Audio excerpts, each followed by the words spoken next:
안녕하세요. 반려견과 함께하는 행복한 시간입니다. 견종백과 6번째 시간, 오늘은 디자이너 독이라 불리는 말티푸에 대해 알아보겠습니다. 말티즈와 푸들의 장점만 골라 만든 완벽한 견종일까요? 아니면 예상치 못한 단점들이 숨어 있을까요?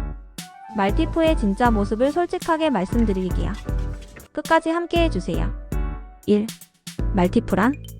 말티푸는 말티즈와 토이푸들 또는 미니어처 푸들을 교배한 믹스견이에요. 1990년대 미국에서 처음 개발된 비교적 새로운 견종입니다. 말티즈의 온순함과 푸들의 지능을 결합하려는 목적으로 만들어졌어요. 디자이너 독이라고 불리는 이유는 특정 목적을 위해 계획적으로 교배했기 때문입니다. 하지만 믹스견이기 때문에 순종견과는 다른 특성들이 있어요. 부모견의 특성을 어떻게 물려받느냐에 따라 개체 차이가 매우 큽니다. 같은 말티푸라도 말티즈를 더 닮을 수도 있고 푸들을 더 닮을 수도 있어요. 이것이 말티푸의 가장 큰 특징이자 예측하기 어려운 부분입니다. 한국에서는 2000년대 후반부터 인기를 얻기 시작했어요. 현재는 말티즈, 푸들과 함께 가장 인기 있는 소형견 중 하나가 되었습니다. 하지만 믹스견이라는 특성상 건강이나 성격을 예측하기 어려운 면이 있어요. 2. 말티푸의 외모와 크기. 말티푸의 외모는 정말 다양해요. 성견의 무게는 3kg에서 9kg까지 폭이 넓습니다. 키는 보통 20cm에서 35cm 정도예요. 어떤 푸들과 교배했느냐에 따라 크기가 달라져요. 토이푸들과 교배하면 작고 미니어처 푸들과 교배하면 조금 더 커요. 털은 곱슬거리는 편이지만 말티즈를 더 닮으면 직모에 가까울 수도 있어요. 털 색깔도 정말 다양합니다. 흰색, 크림색, 갈색, 검은색 그리고 이런 색들이 섞인 조합까지 있어요. 말티푸의 얼굴은 보통 둥글고 귀여운 편이에요. 눈은 크고 둥글며 코는 작고 까만색입니다. 귀는 늘어져 있고 털로 덮여 있어요. 하지만 이 모든 특징들이 개체마다 다를 수 있다는 점을 꼭 기억하세요. 분양받을 때 예상했던 모습과 다를 수 있어요. 성장하면서 털 색깔이나 질감이 변하기도 합니다. 이것이 믹스견의 특성이니까 미리 이해하고 받아들이셔야 해요. 3. 말티푸의 성격과 행동 특성. 말티푸의 성격은 부모견의 특성을 어떻게 물려받느냐에 따라 달라져요. 일반적으로는 말티즈의 온순함과 푸들의 활발함을 모두 가지고 있어요. 대부분의 말티푸는 사람을 좋아하고 친근한 편입니다. 지능이 높아서 훈련을 잘 받아들이고 새로운 것을 배우는 것을 좋아해요. 하지만 개체 차이가 정말 심해요. 어떤 말티푸는 말티즈처럼 조용하고 차분할 수도 있고 어떤 말티푸는 푸들처럼 활발하고 에너지가 넘칠 수도 있어요. 성격의 예측이 어렵다는 것이 가장 큰 문제예요. 분양받을 때는 얌전했는데 자라면서 갑자기 활발해지는 경우도 있어요. 또는 그 반대의 경우도 있고요. 말티푸는 보통 분리불안이 있는 편이에요. 주인과 떨어져 있는 것을 싫어하고 혼자 있으면 스트레스를 받아요. 사회화 훈련이 잘 된 말티푸는 다른 개나 사람들과도 잘 어울려요. 하지만 사회화가 부족하면 예민하거나 소심해질 수 있어요. 말티푸는 관심받는 것을 좋아해서 때로는 관심 끌기 행동을 하기도 해요. 짖거나 장난을 치면서 주인의 관심을 끌려고 하죠. 4. 반려인과의 궁합도 분석. 말티푸가 여러분께 정말 맞는 반려견인지 솔직하게 분석해 볼게요. 먼저 말티푸의 장점들부터 말씀드릴게요. 크기가 적당해서 아파트에서 키우기 좋아요. 털 빠짐이 적은 편이라서 관리가 상대적으로 쉬워요. 지능이 높아서 훈련이 잘 되고 대부분 성격이 좋아요. 말티즈와 푸들의 장점을 모두 가질 가능성이 있어요. 수명도 길어서 평균 12년에서 15년 정도 함께할 수 있어요. 하지만 단점들도 만만치 않아요. 가장 큰 문제는 예측 불가능성이에요. 성격, 크기, 외모를 미리 정확히 알 수 없어서 도박 같은 면이 있어요. 두 번째는 건강 문제예요.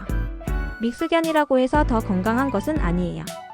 오히려 양쪽 부모견의 유전병을 모두 물려받을 위험이 있어요. 세 번째는 털 관리가 복잡하다는 점이에요. 곱슬털이라서 엉키기 쉽고 정기적인 미용이 필요해요. 네 번째는 분양가가 비싸다는 거예요. 디자이너 독이라는 이름으로 순종견보다 더 비싼 경우가 많아요. 다섯 번째는 표준이 없다는 점이에요. 견종 표준이 없어서 품질을 보장받기 어려워요. 전체적인 반려인 적합도는 별 3개입니다. 예측 불가능성을 받아들일 수 있는 분들께만 추천해요. 운동과 활동. 말티푸의 운동량은 어떤 특성을 더 물려받았느냐에 따라 달라져요. 평균적으로는 하루 30분에서 40분 정도면 충분합니다. 말티즈 성향이 강하면 실내 활동만으로도 괜찮아요. 푸들 성향이 강하면 좀 더 활발한 놀이가 필요해요. 산책은 하루에 20분씩 2번 정도 해주시면 돼요. 말티푸는 지능이 높아서 정신적 자극이 중요해요. 퍼즐 장난감이나 노즈워크 같은 두뇌 게임을 좋아해요. 실내에서 숨바꼭질이나 간단한 장난감 놀이를 해주세요. 하지만 과도한 운동은 피하셔야 해요. 작은 체구의 관절이 약할 수 있거든요. 높은 곳에서 뛰어내리는 것도 위험해요. 날씨에 따른 관리도 필요해요. 여름에는 더위를 잘 타니까 시원한 시간에 산책하세요. 겨울에는 추위에 약해서 옷을 입혀주시는 게 좋아요. 6. 그루밍과 털 관리. 말티푸의 털 관리는 푸들 성향에 따라 달라져요. 곱슬털이 많을수록 더 자주 관리해야 해요. 매일 빗질은 기본이고 2-3일에 한 번은 꼼꼼히 빗어주세요. 특히 귀 뒤쪽 겨드랑이, 다리 사이는 엉키기 쉬우니까 주의하세요. 슬리커 브러쉬와 핀 브러쉬를 모두 사용하시는 게 좋아요. 목욕은 2주에 한 번 정도 전용 샴푸를 사용하세요. 목욕 후에는 드라이어로 완전히 말려주셔야 해요. 특히 곱슬털은 젖은 채로 두면 냄새가 날 수 있어요. 전문 미용은 6-8주에 한 번 정도 받으시면 돼요. 미용비는 지역에 따라 다르지만 4만원에서 7만원 정도예요. 말티푸는 다양한 미용 스타일이 가능해요. 테디베어 컷이 가장 인기가 많고 푸들컷도 잘 어울려요. 눈 주변 털은 자주 정리해주시고 눈물 자국 관리도 중요해요. 귀 청소는 일주일에 2번 정도 해주시고 귀털도 정기적으로 정리해주세요. 발가락 사이 털도 길면 잘라주시는 게 좋아요. 7. 말티푸의 건강관리와 선택시 주의사항. 말티푸는 믹스견이지만 유전병에서 자유롭지 않아요. 말티즈와 푸들 양쪽에 유전병을 모두 물려받을 수 있어요. 첫 번째는 슬개골 탈구예요. 작은 체구 때문에 무릎뼈가 빠지기 쉬워요. 두 번째는 진행성 망막 위축증이에요. 푸들에서 나타나는 유전병으로 시력을 잃을 수 있어요. 세 번째는 간질이에요. 푸들 계열에서 흔한 질환이니까 주의하세요. 네 번째는 심장질환과 기관지 허탈이에요. 말티즈에서 나타나는 질환들도 물려받을 수 있어요. 말티푸를 선택할 때는 부모견의 건강검진 결과를 꼭 확인하세요. 유전병 검사를 받은 부모견에게서 태어난 강아지를 선택하는 게 좋아요. 또한 믿을만한 브리더를 찾는 것이 중요해요. 무분별한 교배로 태어난 말티푸는 건강 문제가 많을 수 있어요. 분양받기 전에 직접 부모견을 보고 사육 환경을 확인하세요. 너무 싼 가격의 말티푸는 피하시는 게 좋아요. 8. 마무리 및 다음 편 예고. 말티푸는 매력적인 견종이지만 예측 불가능성이라는 큰 특징이 있어요. 도박 같은 면이 있다는 것을 이해하고 받아들일 수 있다면 좋은 반려견이 될 수 있어요. 하지만 확실한 것을 원하신다면 순종견을 고려해 보시는 것도 좋겠어요. 다음 시간에는 온화한 성격의 코커 스패니얼에 대해 알아보겠습니다. 구독과 알림 설정으로 놓치지 마세요. 시청해주셔서 감사합니다.